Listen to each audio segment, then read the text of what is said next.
LDF Mavelikkara നിയോജക മണ്ഡലം കമ്മിറ്റിയുടെ വികസന മുന്നേറ്റ യാത്രയ്ക്ക് വള്ളികുന്നത്ത് സ്വീകരണം നൽകി.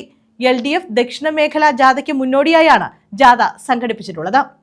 CPI സംസ്ഥാന സെക്രട്ടറി ബിനോയ് വിശ്വ നയിക്കുന്ന LDF സംസ്ഥാന ദക്ഷിണ മേഖലാ ജാഥയുടെ ഭാഗമായി LDF മാവേലിക്കര നിയോജകമണ്ഡലം കമ്മിറ്റി സംഘടിപ്പിച്ചിട്ടുള്ള വികസന മുന്നേറ്റ യാത്രയ്ക്കാണ് വള്ളികുന്നം വാളാച്ചാൽ ജംഗ്ഷനിൽ സ്വീകരണം നൽകിയത്.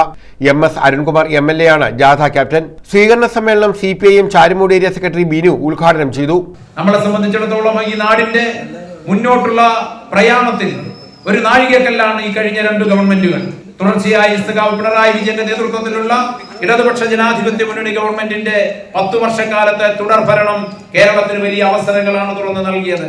നമ്മുടെ വിദ്യാഭ്യാസ രംഗമാകെ ശക്തിപ്പെട്ടു, നമ്മുടെ ആരോഗ്യ മേഖലയാകെ ശക്തിപ്പെട്ടു, നമ്മുടെ എല്ലാ കാർഷിക മേഖലയിലും പശ്ചാത്തല വികസനത്തിന്റെ കാര്യത്തിലും ചെറുപ്പക്കാർക്ക് തൊഴിൽ ലഭിക്കുന്ന കാര്യത്തിലും വ്യവസായ സൗഹൃദ സംസ്ഥാനം എന്ന രൂപത്തിൽ കേന്ദ്ര ഗവൺമെന്റിന്റെ അംഗീകാരം പോലും ലഭിക്കുന്ന നിലയിലേക്ക് ഈ ഗവൺമെന്റ് വളർന്നു, ഈ നാട് വളർന്നു. നമ്മുടെ നാട്ടിൽ അതിദാരിദ്ര്യം നിർമ്മാർജ്ജനം ചെയ്തു. കേവല ദാരിദ്ര്യ നിർമ്മാർജ്ജനം ലക്ഷ്യമിട്ടുകൊണ്ടുള്ള പദ്ധതികൾ ആവിഷ്കരിച്ച് മുന്നോട്ട് പോകാൻ ഇടതുപക്ഷ ജനാധിപത്യ മുന്നണി ഗവൺമെന്റ് പരിശ്രമം ആരംഭിച്ചിരിക്കുന്ന ഘട്ടത്തിൽ കൂടിയാണ് ഈ തെരഞ്ഞെടുപ്പ് നടക്കുന്നത്. വി അഭിലാഷ് കുമാർ, ഗീതാ മധു, മോഹൻകുമാർ, രവീന്ദ്രനാഥ് തുടങ്ങിയവർ പങ്കെടുത്തു.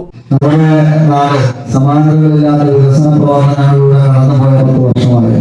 ആ 10 വർഷം 2011 മുതൽ 16 വരെയുള്ള 10 വർഷക്കാലം, 2011 മുതൽ 16 വരെയുള്ള 5 വർഷക്കാലം വ്യത്യസ്തമായി പൊതുവിദ്യാഭ്യാസ രംഗത്ത്, പൊതുജനാരോഗ്യ രംഗത്ത്, വ്യവസായ സൗഹൃദ അടിസ്ഥാന സൗകര്യങ്ങളുടെ വികസനം മെച്ചപ്പെടുത്തുന്നതിൽ, ജനക്ഷേമപരമായ വികസന പ്രവർത്തനങ്ങൾ ഏറ്റെടുക്കുന്നതിൽ ഇതെല്ലാം മുൻപുണ്ടായിരുന്ന, അതായത് 2011 മുതൽ 16 വരെ അധികാരത്തിലിരിക്കുന്ന UDF ഗവൺമെന്റിന് വ്യത്യസ്തമായിട്ടുള്ള നിലപാടും കാഴ്ചപ്പാടുകളുമാണ് ഇടതുപക്ഷ ജനാധിപത്യം മുന്നോട്ട് വെച്ചത്.